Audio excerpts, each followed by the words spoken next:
Hi there, you have stumbled across the quick setup guide for Ziggurat, the Viridian Shroud.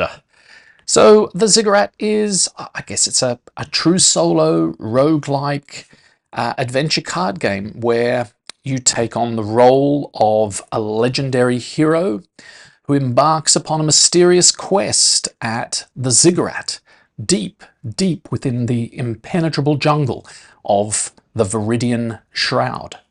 So there are 8 different heroes that you can choose from in the Viridian Shroud. And each of the heroes plays really quite differently. They sort of lean into different aspects of the rules and lend themselves to a different style of play. One thing that you should be aware of is that the complexity of the individual heroes can vary depending on the hero.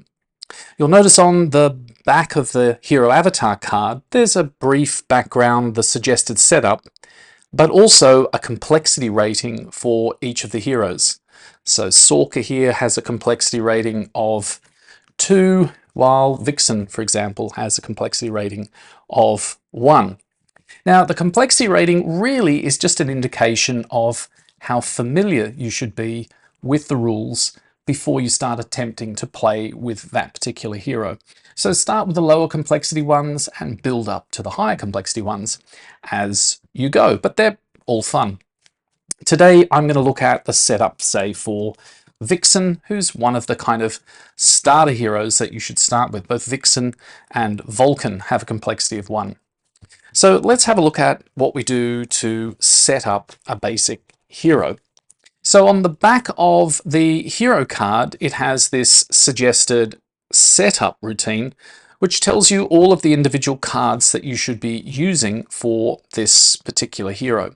So we've got Vixen's card, we've got the Hunter Virtuosity, we've got the hero weapon, Skegox, the legendary axe, and she also has the studded leather armor as part of her basic setup.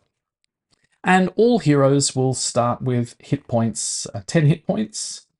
And just below that, we're going to place a little token to track the maximum hit points.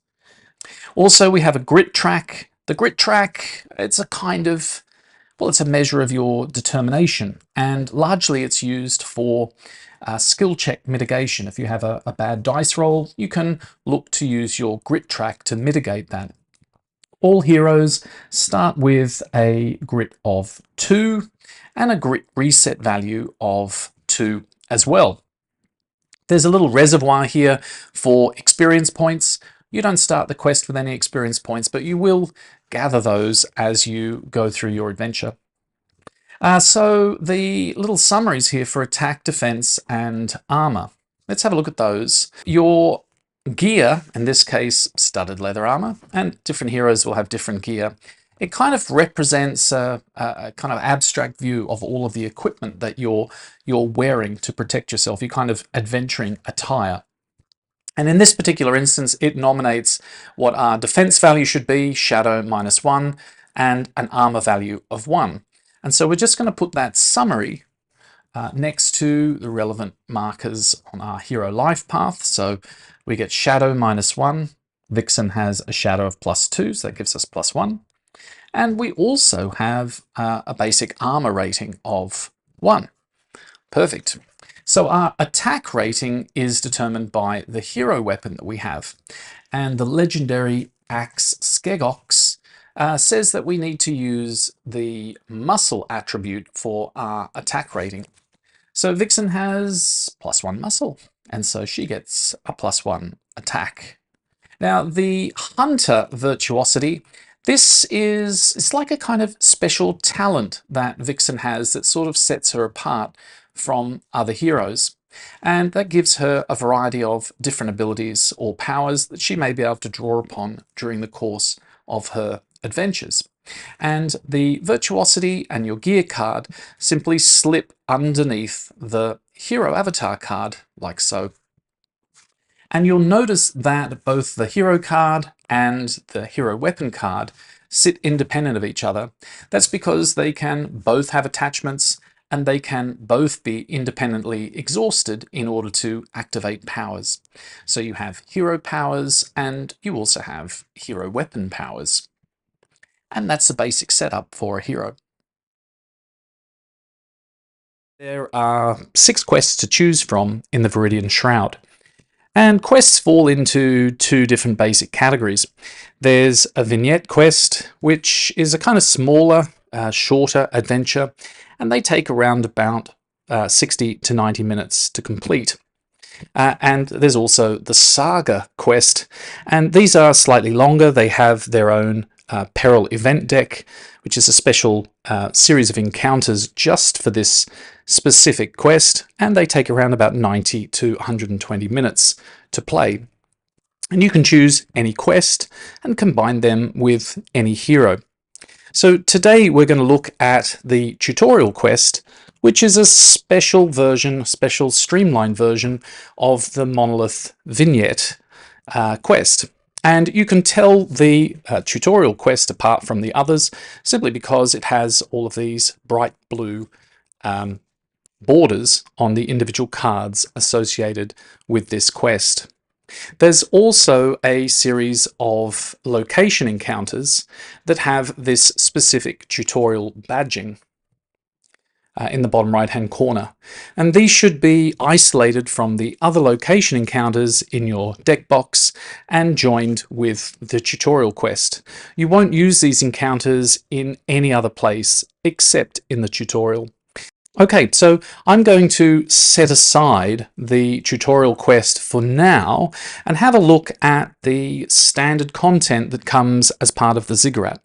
The setup of this content is always the same for all individual quests. The first thing we have are these individual faction decks. There's the Jungle deck, the Ziggurat deck, there's the Caves deck, Crypts, Cultists, and Companions. So there's 6 different faction decks.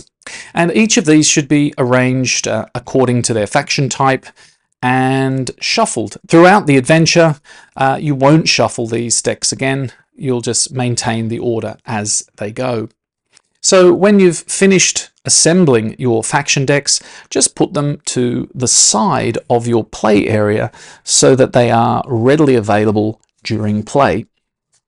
We also have another content deck for true names. And these represent the kind of forbidden knowledge that you may discover throughout your quest. These are the kind of elementals, archons, and anarchs that can be used to enchant your hero weapon, for example. Now, we won't encounter these during the tutorial, but nevertheless, you'll want these around just in case when you play through a normal quest. And then last but not least, in terms of the card decks, you'll find the loot deck. Now, the loot deck is a kind of multi-purpose set of cards, and this deck, while it's shuffled at the very beginning of your quest, it has its own discard pile, and when this deck runs out, you'll simply reshuffle the discard pile. There are a lot of loot cards available, and when you've finished learning the game, just mix all of these cards together and make one large loot deck. However, when you're just starting out learning the rules, I just want to point out that in the top right-hand corner of a subset of these cards, you'll see this little sun icon. Now, if you isolate all of the cards with the sun icon, these specific cards will make it a little bit easier to be introduced to the rules, to learn the rules of the game. So for the sake of the tutorial and perhaps the first couple of quests that you play, set aside just the sun icon loot cards, and when you feel comfortable with the game, you'll add in all the rest of the loot cards to give you much more variety. There's also a series of tokens, many different tokens, that you'll use throughout the course of the adventure. Put these into their separate piles and set them to the side of the play area so that they're readily accessible. There is, however, one set of tokens which you'll need to prepare in advance. These are the exploration tokens. Now, they should be randomly shuffled and placed face down so that you can draw them with the information hidden. Each time you reveal a new map tile on your dungeon map, you'll place an exploration token to indicate that it has not been explored. And so I think that brings us to the map tiles themselves. There are a whole range of different map tiles, and the individual quest that you're on will determine which of these tiles should be used during the quest and how this map stack should be prepared. You've got the jungle, the caves, and the ziggurat, kind of three different biomes.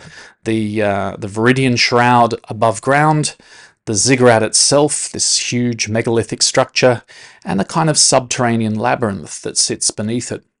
So ziggurat tiles all start with a Z, so they're labelled Z1 through 8, and the jungle tiles, they're J1 through 5, and the caves C1 through 5. And that's important because when you assemble the map stack for your specific quest, you'll be asked to assemble and randomize a specific set of tiles according to the nature of the quest. So with that in mind, let's have a look at setting up the tutorial quest. Now, each quest has the same basic structure. There's a cover card, which has a couple of important aspects. The first is this icon on the left-hand side of the title. Each quest has a unique icon, and you can use that to tell the individual quest cards apart. All of the quests involved in the Monolith tutorial will share that specific icon. There's also a brief description of the quest and a small manifest telling you the individual cards that should be involved in this particular quest packet. On the reverse of the cover card are the specific instructions for setting up this quest. And each of the individual quest packets have two parts. There's the quest deck and a threat deck. And you can tell the cards that go into the quest deck because they have a little quest icon in the top left-hand corner, and they're numbered sequentially. They should always be kept in that specific order. The threat deck is very, very similar. The only exception there is that in the top left-hand corner it also includes a little skull next to the quest icon. The quest deck, it just simply goes into the top left-hand corner of your player area. It's always available and always visible. And the threat deck goes beneath that card. The very first instruction is the map setup, and this is that area of the dungeon that is revealed to the player when the quest first starts. And it's asking us to place the plaza J4 onto the map area as an explored tile. And we're going to put our little hero avatar onto that location to indicate that's where we're starting in our quest. The next thing we need to do is to create a couple of different map stacks, a jungle map stack and a caves map stack. Now in this particular quest, this setup is really quite simple. It's just asking for a series of sequential map tiles. But on a more typical quest, you'll have a series of little map stacks that involve randomized tiles. But for the tutorial, obviously, we want to keep that sequence constrained so that we can introduce individual instructions and rules as we go. So the easiest way to do this is to think of these as little substacks. I've got a substack A, B, C, D, and it wants us to put out J1 in the first substack, J3, J2, and Z3. And once you have your individual substacks prepared, you'll typically shuffle those, turn them over, and create a stack where substack A goes at the top and the bottom substack, in this case B, goes at the bottom, and we'll place that next to our quest deck. And then finally, we're going to create a second map stack. There's only a single map tile there for caves, and we'll place that also adjacent to our quest, and we'll refer to that a little bit later.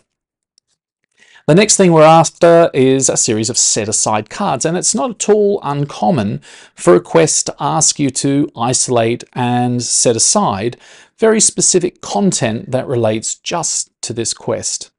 So it's asking us to set aside the Jungle Maboon Alpha. So jungle means, have a look at the jungle faction deck.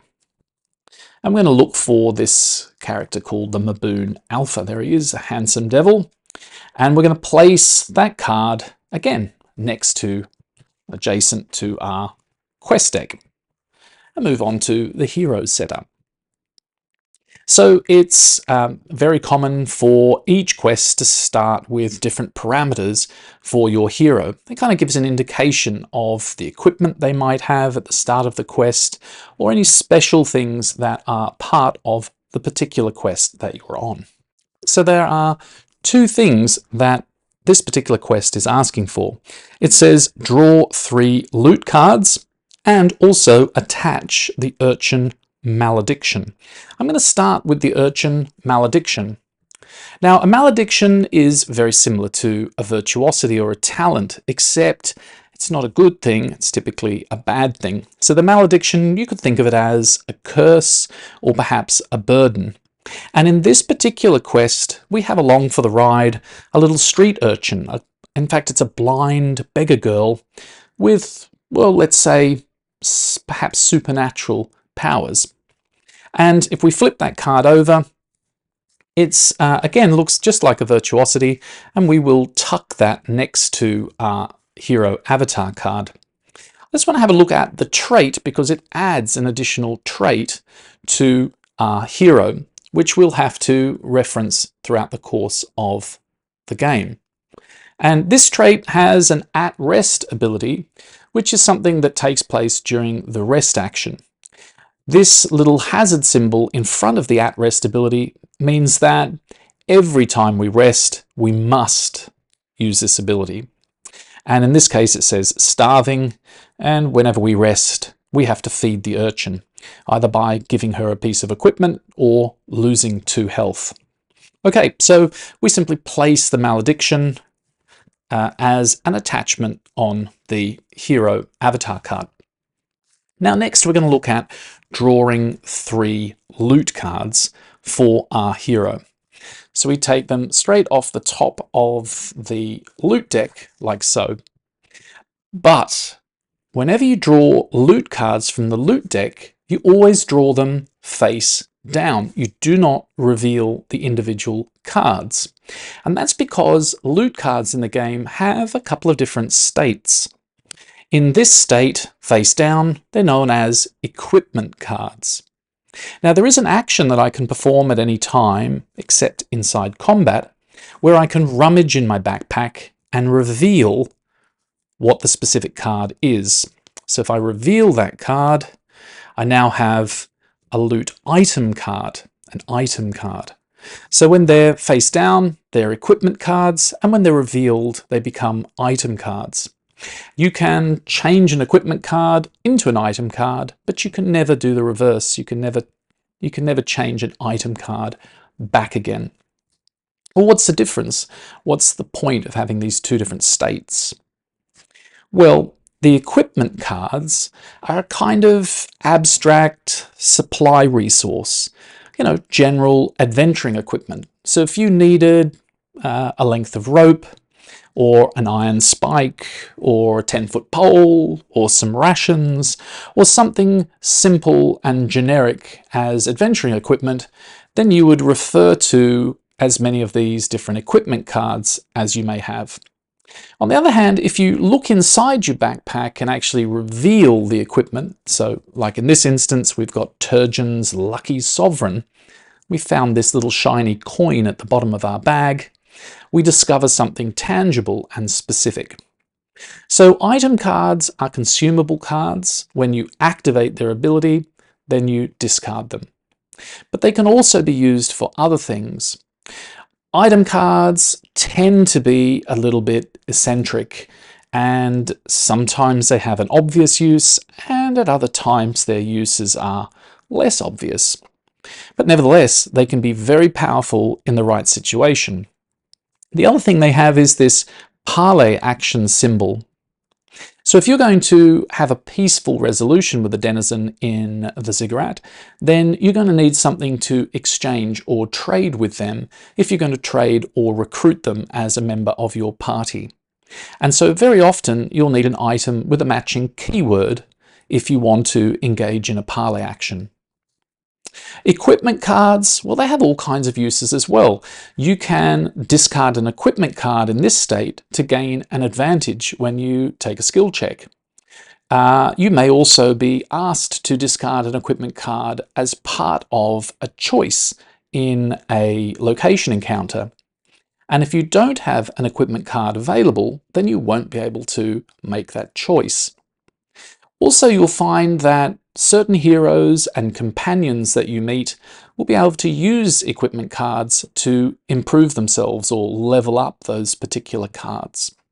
And so both of them are very, very useful throughout the course of the game. So the first hint that you have here when setting up, and the first real decision that you have when you're setting your hero up for this quest, is how many of these cards you should keep as equipment and how many you should keep as an item. And I think this tip is actually not a bad one. You should always kind of have a little bit of a mix between equipment and items. So in this particular example for the tutorial, I'm actually going to reveal 2 of these cards in the same way it suggests.